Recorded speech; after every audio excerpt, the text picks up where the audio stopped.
Hi students, welcome to Rainbow Study Point. आज हम लोग एक नया चैप्टर पढ़ेंगे। वो कौन सा चैप्टर है? दो चर वाले रैखिक समीकरण चौबीस, लीनियर इक्वेशंस इन टू वेरिएबल्स। तो सबसे पहला टॉपिक है हमें दो चर वाले रैखिक समीकरण। ये जानना जरूरी है कि दो चर वाले रैखिक समीकरण होते क्या हैं। तो चर x में ऐसा बीजीय व्यंजक जो x plus b y plus c equal to zero के रूप का हो, उसे हम लोग दो चर वाले रैखिक समीकरण कहते हैं। तो दो चर वाले रैखिक समीकरण कहते हैं जहां a, b और c वास्तविक संख्या है और a जीरो के बराबर नहीं है और b भी जीरो के बराबर नहीं है।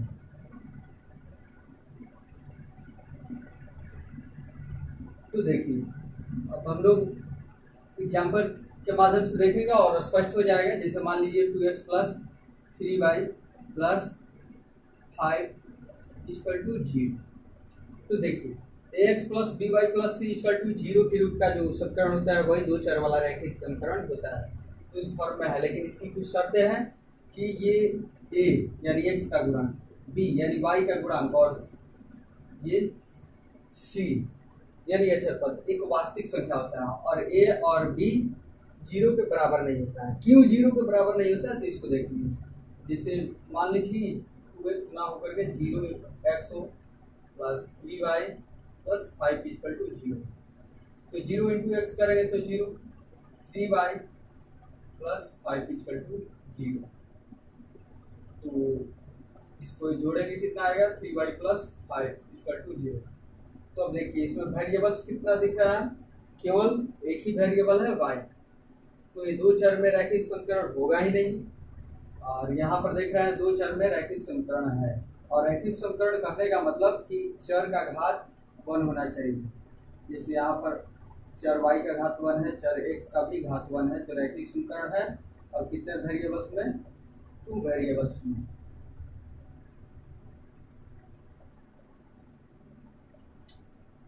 आप एक दूसरा एग्जाम्पल देखेंगे। जैसे मान लीजिए 3x minus 2y minus 5 equal to 0। तो ये भी दो चर में रैखिक समीकरण है। तो अगला टॉपिक हम देखते हैं दो चर वाला रैखिक समीकरण युग्म। युग्म मतलब होता है पेयर यानी जोड़ा। तो रैखिक समीकरण होगा और उसका पेयर होगा, जोड़ा होगा, तो हम लोग कहेंगे दो चर वाले रैखिक समीकरण युग्म है। जैसे यहाँ पर एग्जाम्पल नंबर 1 में केवल एक ही रैखिक समीकरण है और एग्जाम्पल नंबर 2 में केवल एक ही रैखिक समीकरण, तो रैखिक समीकरण कहलाए। लेकिन अगर दो समीकरण हो तो रैखिक समीकरण युग्म कहलाता है। और इसका स्टैंडर्ड फॉर्म देखेंगे a1x plus b1y plus c1 equal to 0 समीकरण का, और दूसरा वाला a2x plus b2y plus c2 equal to 0। जैसे एग्जाम्पल में समझेंगे 5x plus 3y minus 7 equal to 0 तथा 2x plus 5y plus 7 equal to 0। तो यहाँ पर देखेंगे कितने रैखिक समीकरण है? 2। तो जब दो रैखिक समीकरण होता है, दो चर वाले दो रैखिक समीकरण हो, तो उसको रैखिक समीकरण युग्म कहते हैं। युग्म का अर्थ ही होता है पेयर यानी जोड़ा। तो आप समझ गए होंगे रैखिक समीकरण युग्म। अब अगला टॉपिक हमारा दो चर वाले रैखिक समीकरण का हल दो प्रकार से होता है। कौन कौन? एक ग्राफीय मेथड और एक बीजगणितीय मेथड होता है। तो बीजगणितीय मेथड 3 तरह का होता है, एक प्रतिस्थापन विधि, विलोपन विधि और जैवगुणन विधि। तो हम लोग फिलहाल ग्राफीय विधि को पढ़ लेंगे और प्रतिस्थापन विधि, विलोपन विधि और वज्रगुणन विधि चैप्टर में हम लोग पढ़ लेंगे। तो देखते हैं ग्राफीय विधि ये होता क्या है। तो कह रहा है यदि एक तल में, ग्राफीय विधि में क्या करते हैं? इस तल में ग्राफ खींचते हैं। तो कह रहा है यदि तल में दो रेखाएं दी हो तो निम्न में से केवल एक ही संभावना हो सकती है। जैसे मान लीजिए पहला कह रहा है दोनों रेखाएं एक बिंदु पर प्रतिच्छेद करती है, यानी एक संभावना ये हो सकती है कि दोनों रेखा क्या हो, एक तल में एक बिंदु पर प्रतिच्छेद करें।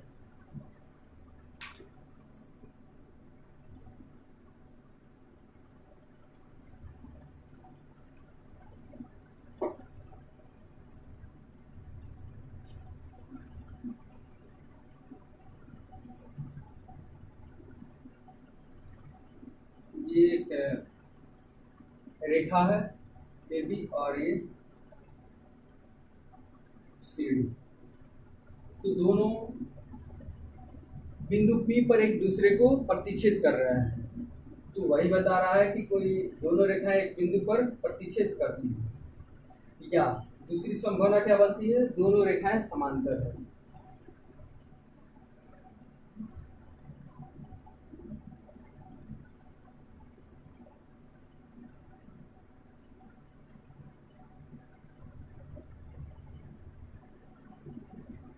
ये दोनों रेखाएं समांतर होगी। और तीसरी संभावनाएं क्या बनती है, दोनों रेखाएं समपाती होगी। ये बी, तो इस समपाती का मतलब यह है कि दोनों रेखाएं एक ही पर होगी। जैसे देखिए ये भी हो गया, तो सी डी वाला भी क्या होगा, इसी पर होगा।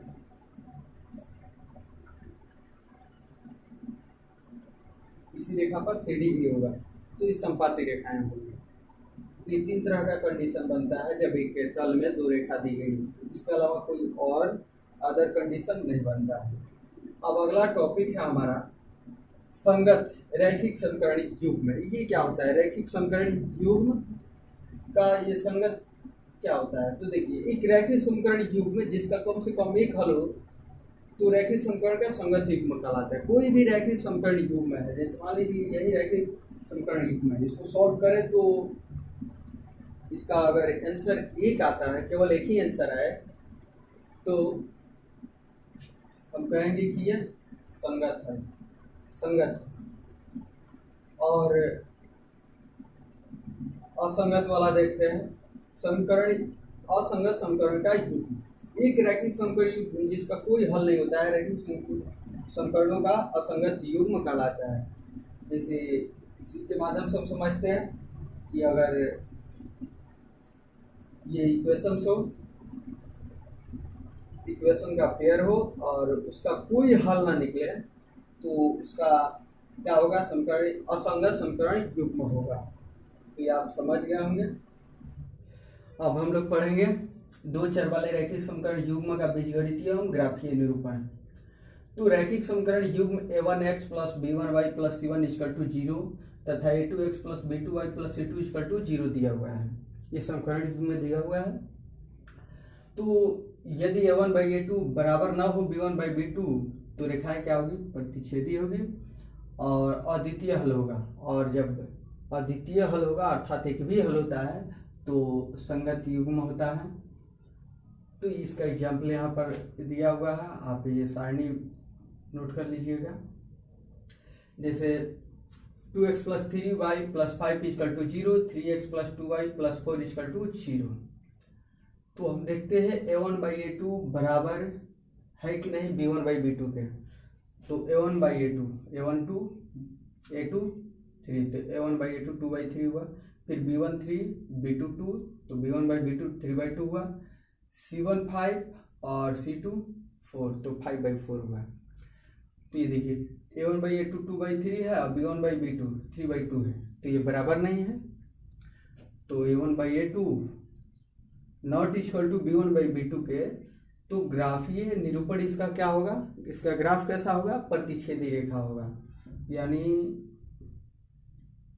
इस कंडीशन में रेखा कुछ ऐसा हो सकता है, देखिए एक दूसरे को प्रतिच्छेद कर रहा है और प्रतिच्छेद करता है, इसी के कारण इसका एक हल होता है। देखिए एक बिंदु पर ही प्रतिच्छेद, दोनों का कॉमन पॉइंट है एक, तो इसलिए इसका एक हल हो गया। यहाँ यहाँ यहाँ बहुत सारे बिंदु होंगे, जैसे 3 4 5 6 ऐसे बहुत सारे पॉइंट मिलेंगे। इस पर भी बहुत सारे पॉइंट मिलेंगे, जैसे मान लीजिए 4 3 सपोर्टेड 6 5 इत्यादि कुछ भी। और ये जो पॉइंट होगा इस रेखा पर भी, जिसे मान लीजिए 4 और 7 आता है, और इस रेखा पर भी 4 ही 7 होगा, तो ये दोनों समीकरण युग्म का एक कॉमन आंसर होता है, इसका एक ही आंसर होता है। तो ये रेखाएं प्रतिच्छेदी होती है, अद्वितीय हल होता है, एक ही हल होता है।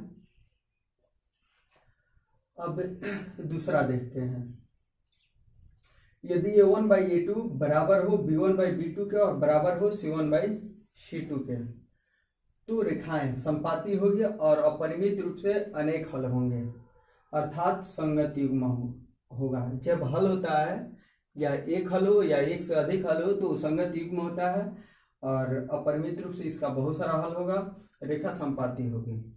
यहाँ पर देख पा रहे हैं दूसरा number, x + 2y + 7 = 0, 3x + 6y + 21 = 0।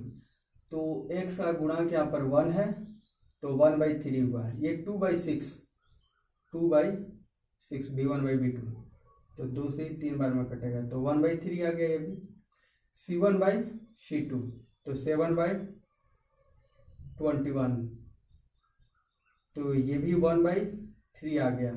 तो ये देखिए a1/a2 या b1/b2 हो या c1/c2, ये सब इसके बराबर है, तो रेखा क्या होगा, संपाती होगा, और अपरिमित रूप से बहुत सारे हल होंगे। अब वो क्यों बहुत हल होगा वो देखेंगे यहाँ पर।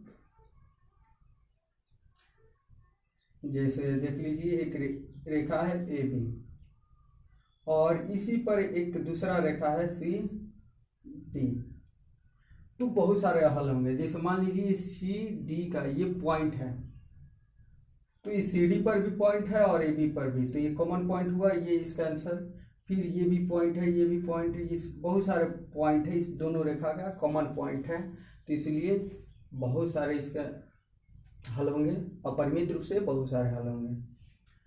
अब इसका तीसरा देखते हैं, यदि a1/a2 बराबर हो b1/b2 का और बराबर नहीं हो c1/c2 के, तो रेखाएं समांतर होगी और कोई हल नहीं होगा।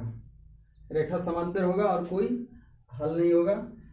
किस कंडीशन में, a1/a2 बराबर हो b1/b2 और बराबर नहीं हो c1/c2 के। तो जैसे यहाँ पर देख रहे हैं समीकरण युग्म दिया है, यहाँ पर x का गुणांक 1 और x का गुणांक 3, a1 ये a2, तो a1/a2 1/3, ये b1/b2 कीजिएगा तो 2 से 6 कटेगा, 3 बार में 1/3, ये c1/c2, तो 7 से 14 2 बार में कटा, 1/2 आया c1/c2।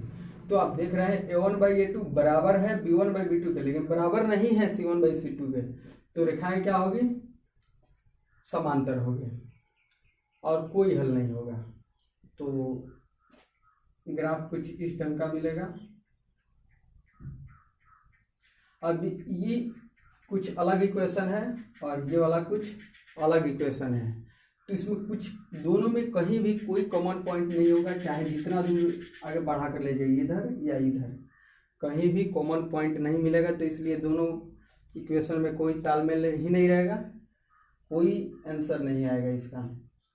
और अगर संगत असंगत की बात करें तो इसका हल है तो संगत है, ये भी हल है इसका तो संगत है, इसका कोई हल नहीं है, असंगत है। जिसका कम से कम एक भी हल होता है वही संगत होता है। तो उम्मीद करते हैं आप समझ गए होंगे। तो दैट्स ऑल, मिलते हैं नेक्स्ट वीडियो में, तब तक के लिए बाय।